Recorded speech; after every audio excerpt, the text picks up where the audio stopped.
Gbajúmọ̀ òṣèré tíátà ni tó tún jẹ́ amòfin amòfin Fẹ́mi Adébáyọ̀ wọ́n mà ti wọ wàhálà lọ́wọ́ àwọn mùsùlùmí pàápàá. Gbajúmọ̀ àáfàá ìlú Ìlọrin ní ìpínlẹ̀ Kwara kan Sheikh Ahmad Labib pẹ̀lú bí ọkùnrin náà bó ṣe fẹ́ gbé Fẹ́mi Adébáyọ̀ ṣépè lórí bó ṣe ní kì í ṣe kó kópa nínú fíìmù kan tó fẹ́ fi tàbùkù ẹ̀sìn Islam, níṣẹ́ ló tún jẹ́ pé òun ni olùdarí ẹ̀. Ǹjẹ́ fíìmù wo ni wọ́n fẹ̀sùn kàn Fẹ́mi Adébáyọ̀ pé kópa nínú ẹ̀ àti pé jẹ́ olùdarí ẹ̀? Ó ní fíìmù kan tí ò tí ì ní orúkọ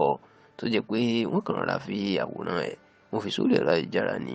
Ètí gbajúmọ̀ òṣèrébìnrin elédè òyìnbó ni Nancy Isime tó ṣe tó sì tó jẹ́ olùdarí ẹ̀. Tẹlifíṣàn Yorùbá Tutọ́ ó gbọ́ pé nítorí fíìmù náà tó ètò bí àwọn mùsùlùmí nínú nípa apá tí Nancy Isime tó kónú fíìmù náà tó jẹ́ pé ìyan ẹlẹ́hà àwọn mùsùlùmí ló fi ń jalè nínú fíìmù náà. Ìgbọ́n mà bí àwọn mùsùlùmí káàkiri Nàìjíríà nínú tó sì ń sọ pé kí ìjọba fòfin de fíìmù náà, èyí tó jẹ́ pé àwọn ìjọba ti gbé ìgbésẹ̀ tó sì jẹ́ pé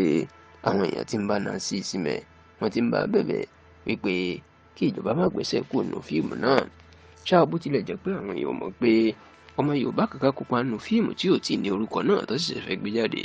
níṣẹ́ ni Sheikh Ahmad Labib ló máa kéde wípé Fẹ́mi Adébáyọ̀ kì í ṣe pé ó wà nínú fíìmù náà nìkan, wọ́n ní òun ló tún darí ẹ̀, èyí tí ọkùnrin náà ló bí òun nínú. Ó ní gẹ́gẹ́ bí mùsùlùmí òdodo tó tún wá jẹ́ ọmọ ojúlówó ìlú Ìlọrin, ó ní kò yẹ kí Fẹ́mi Adébáyọ̀ kó wúrù wá náà nítorí pé mùsùlùmí òdodo kò gbọ́dọ̀ máa hùwà tí ó lòdì sí òfin Ọlọ́run, nítorí pé irú fíìmù náà ó tàkùkù bá ẹ̀sìn Islam, wọ́n fẹ́ fi yẹ̀yẹ́ ẹ̀ ni. Tí Sheikh Ahmad Labib tó sì jẹ́ kó di mímọ̀ pé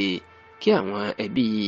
Fẹ́mi Adébáyọ̀ pàápàá Alhaji Adébáyọ̀ Salami tó jẹ́ bàbá ẹ̀ tó pè é mọ̀ sí Ọ̀gá Bello kí tètè tí ọwọ́ ọmọ ẹ̀ báṣọ nítorí pé n tó ṣe àbùkù ńlá ni fún ẹ̀sìn Islam.